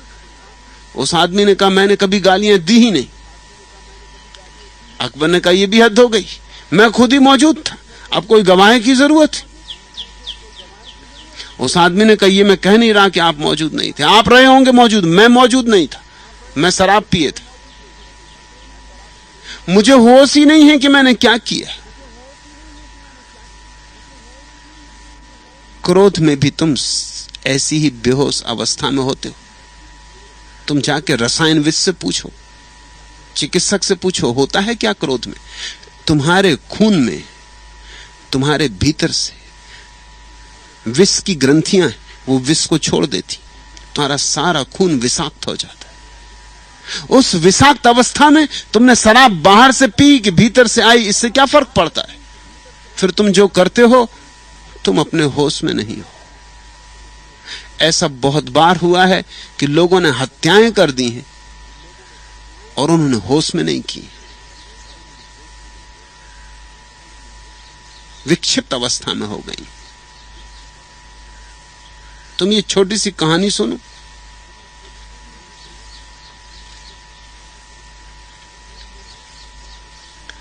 भोज में आए लोगों की सेवा टहल करते हुए गांव के नाई छकोड़ी ने जब सुना कि इसमें ठाकुर बारिस्टर सिंह क्रोध का त्याग कर आए हैं तो उसे बड़ा आश्चर्य हुआ। मित्रों मुसाहिबों से घिरे बैठे गर्वोन्नत ठाकुर साहब के पास पहुंचकर छकोड़ी ने अत्यंत विनम्रता पूर्वक कहा, मालिक, इस बार की तीर्थ यात्रा में आप क्या त्याग कर आए हैं? क्रोध। छकोड़ी, हमने अब जीवन भर के लिए क्रोध त्याग दिया है। सहज शांत वाणी में ठाकुर साहब ने कहा, धन्य हो, चारों धाम की यात्रा, 4 गांवों का भोज और क्रोध का त्याग, बड़े महात्मा है मालिक आप। कहता हुआ छकोड़ी अपने काम में जा लगा। थोड़ी देर बाद वह फिर लौटा और ठाकुर साहब को भोज की सुव्यवस्था की जानकारी दी और निहायत मुलामियत से बोला, इस बार तीर्थों में हुजूर क्या छोड़ा है? ठाकुर साहब ने छकोड़ी की तरफ सीधी आंख देखते हुए सधी आवाज में जवाब दिया, क्रोध, हमने क्रोध छोड़ दिया है। वाह वाह मालिक, कितना बड़ा त्याग किया है आपने, धन्य है आप। और वह फिर भोज स्थल की तरफ को चल दिया। कुछ क्षणों में छकोड़ी फिर लौटा और इधर उधर की बातें करता हुआ ठाकुर साहब से बोला धीरे से, माई बाप, तीर्थों में इस बार आप क्या त्याग कर आए? नाई को घूरते हुए ठाकुर साहब बोले, अभी तुझे बताया है कि हम क्रोध छोड़ आए हैं। हो मालिक, तो धन्य हो। थोड़ी देर बाद फिर छकोड़ी आया और चुपचाप ठाकुर साहब के पांव दबाने लगा। फिर उठा और उनके पांव छूता हुआ बोला, हुजूर, अब की तीर्थ यात्रा में आपने कौन सा त्याग किया? इस बार ठाकुर साहब ने जैसे ही नाई का प्रश्न सुना कि उनकी आंखें लाल हो गईं, भौहें तिरछी हो गईं, कड़कदार आवाज में बोले, अबे नौवे, 10 बार तुझसे कहा है हम क्रोध का त्याग कर आए हैं, तू बहरा है क्या? जी सरकार, क्रोध त्याग कर आपने बड़ा भारी पुण्य का काम किया, धन्य है आप। ओंठों ओंठों में मुस्कुराता हुआ छकोड़ी चला गया। अब की बार थोड़े अधिक विलंब से वह लौटा। ठाकुर साहब या चांदी के गिलास में ठाकुर साहब को पानी पेश करते हुए छकोड़ी ने कहा, हुजूर। छकोड़ी का स्वर सुनते ही ठाकुर साहब की आंखें कपाल से जा लगी। भौचक छकोड़ी थोड़ा पीछे को खिसका। ठाकुर साहब ने अपना जूता उठाया और छकोड़ी भागा। आगे आगे पानी का गिलास लिए छकोड़ी नाई और पीछे पीछे हाथ में जूता लिए हुए ठाकुर बारिस्टर सिंह। नएट्टा, साला छत्तीसा, कमीन, हमने 50 बार हरामी के पिल्ले से कहा कि हमने क्रोध छोड़ दिया है, फिर भी साला क्रोध छोड़ा नहीं जाता। क्रोध समझा जाता है, छोड़े कि ऐसी ही झंझट में पड़ोगे। क्रोध समझो, क्रोध के प्रति जागो, क्रोध को पहचानो, उसकी फैली हुई जड़ों को खोदो और पहले से ही निर्णय मत लो कि क्रोध बुरा है। अगर निर्णय ले लिया तो जान ना सकोगे। जब निर्णय ही ले लिया तो फिर जानोगे कैसे? जानने के लिए निर्णय मुक्त मन चाहिए।